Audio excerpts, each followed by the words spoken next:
లలితా సహస్రనామం యొక్క ఉపోద్ఘాతము చూస్తూ ఉన్నాము. భగవంతుడు చెప్పినట్లు ఎట్లా అర్పించినా నేను స్వీకరిస్తాను అని గీతలో చెప్పినట్లుగా స్త్రీ రూపంలో ఉన్నట్లుగాను లేదా పురుష రూపంలో ఉన్నట్లుగాను భావించి పూజించవచ్చు. కానీ పరమేశ్వరుడు స్త్రీలింగ పురుష లింగాతీతుడు. అంటే ఏంటంటే ఇక్కడ వచ్చేసి ఇక్కడ అర్ధనారీశ్వరుడు అని అంటారు ఈశ్వరుడిని వచ్చేసి. కాబట్టి ఇక్కడ వచ్చేసి భగవంతుణ్ణి ఎలా ప్రార్థన చేసినా సరే, మనం వచ్చేసి పుష్పముతో ప్రార్థన చేసినా, అలంకరణతో ప్రార్థన చేసినా, లేదా అలంకరించినా సరే, పుష్పములతో ప్రార్థన చేసినా సరే, నీరు సమర్పించినా సరే, పుష్పము, పాలు, పండ్లు, తర్వాత వచ్చేసి కీర్తనలు, భజనలు, తర్వాత వచ్చేసి భగవంతుని స్తుతించిన అష్టోత్తరాలు ఏమి సమర్పించినా కానీ భగవంతుడు స్వీకరిస్తాడు. సో మన యొక్క మనసులో ఉన్నటువంటిదే అనమాట. సో ఇక్కడ వచ్చేసి భగవంతుడు సృష్టించేటువంటి వాడు బ్రహ్మయని, ఆ యొక్క పోషించేటువంటి వాడు విష్ణువని, తర్వాత వచ్చేసి సంహారకర్త అయినటువంటి, అంటే మరణించిన తర్వాత ఈశ్వరుని దగ్గరికి వెళ్ళినట్లుగాను కొలుస్తూ ఉంటాము. సో పోషకుడైనటువంటి విష్ణువు అనేకమైనటువంటి అవతారాలను ఎత్తుతూ ఉంటాడనమాట. దుష్టులను శిక్షించేందుకు, శిష్టులను మంచివారిని రక్షించేందుకోసముగా అవతారాలు ఎత్తుతూ ఉంటాడు విష్ణుమూర్తి. సో కాబట్టి ఇక్కడ వచ్చేసి మనము భగవంతుని ఏ విధంగా ప్రార్థన చేసినా కానీ స్వీకరిస్తాడు భగవంతుడు.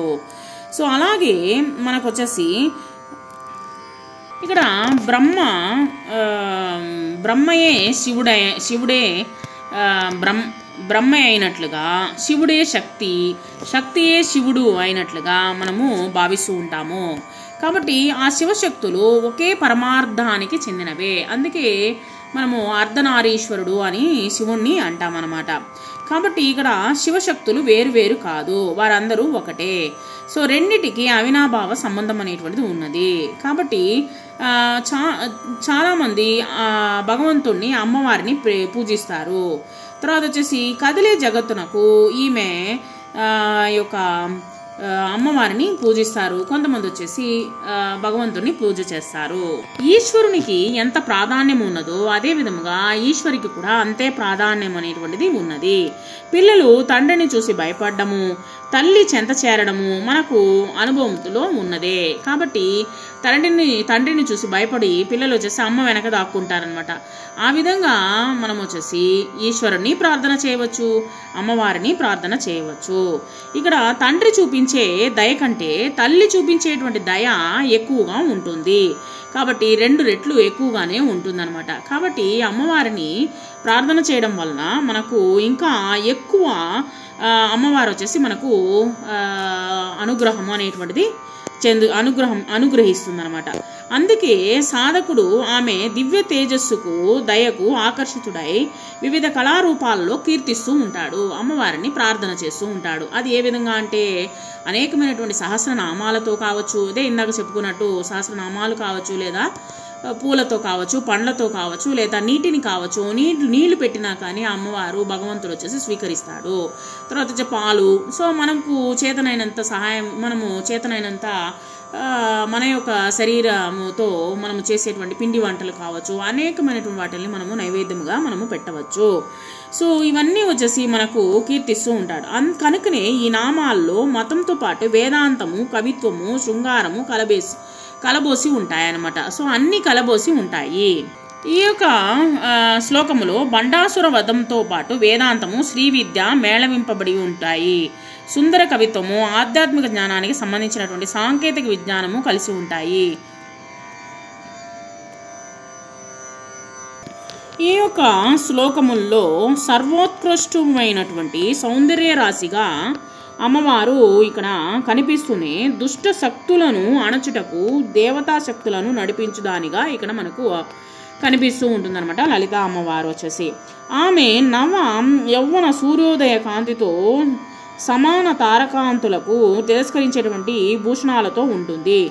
ఆమె నిశ్వాసము కర్పూర వాసనలతో సరస్వతి యొక్క కచ్చపి వీణానాదాన్ని మించినటువంటి పలుకులతో మామూలుగా వచ్చేసి వీణ వాయిస్తూ ఉంటే చాలా వినసొంపుగా ఉంటుందన్నమాట. అదేవిధంగా మురళీనాదం కూడా వచ్చేసి పిల్లన గ్రోవి వాయిస్తూ ఉన్నప్పుడు కూడా మనకు చాలా వినసొంపుగా ఉంటుంది. ఆ యొక్క శరీర సుగంధములతో కూడినటువంటి చంపకాశోక పున్నాగాలతో కొప్పులో తురుముకొని ప్రకాశిస్తూ ఉంటుంది. ఆమెయే కోమలమైనటువంటి పువ్వని కవి చెప్పడం జరిగిందనమాట. ఈ యొక్క నృత్య సంగీత కళలతో పాటు వేదనాద మాధుర్యాన్ని వినాలనే కుతూహలంతో ఉంటుంది. సమస్త కళానిధి నవరస రూపిణి వేదోపనిషత్తులు ఆమెను కొంతవరకే కీర్తించగలవు. కారణమేమనగా ఆమె అవిజ్ఞానాస గోచర కదా. దేవతలచే నుతించబడిదైనటువంటి మానవుల నుతులను అందుకుంటుంది. ఆ బాల గోపాలమునకు ఆమె అందుబాటులో ఉంటుంది. మనలో అర్హత లేకపోయినా దయామృతాన్ని వర్షించగలదు. మనలోని అజ్ఞాన అంధకారాన్ని పటాపంచలు చేయగలిగినటువంటి మాతృమూర్తి ఆ తల్లి. అదేవిధంగా సంసార దావాగ్నిచే దగ్ధమైనటువంటి మన భూములపై అమృత వర్షాన్ని కురిపించగలిగినటువంటిది ఆ దేవి. ఆమె మనలో దురదృష్టమనేటువంటి మేఘాలను తరిమి కొట్టేటువంటి వాతులము, రోగ పర్వతాలపై పిడుగులను వర్షింపజేయగలిగినటువంటి శక్తి, భక్తి పాలిట కామధేనువు, కల్పతరువు కూడా. అదే సమయంలో ఆమె పరమార్థ స్వరూప సాధకులకు ఆమె అంతిమ గమ్యము. అన్ని తత్వాలకు అతీత, ద్వైత భావాలకు పట్టుబడేది కాదు. ఆమె సగుణంగా సాకారంగా భక్తులకు గోచరించిగా ఆమె నిర్గుణ, నిష్కల, నిత్య స్వతంత్ర, నిత్య పవిత్ర, కాలాతీత, కారణాతీత కూడా. కాబట్టి మనం వచ్చేసి అమ్మవారిని ఏ విధంగా ప్రార్థన చేసినా కానీ మనల్ని అనుగ్రహిస్తుంది. మన యొక్క సంసార దుఃఖాన్ని వచ్చేసి ఛేదించడానికి మనకు అమ్మవారు వచ్చేసి మనకు తోడ్పడుతుంది అనేటువంటిది ఈ యొక్క ఉపోద్ఘాతములో మనకు కాస్త చెప్పడం జరిగింది.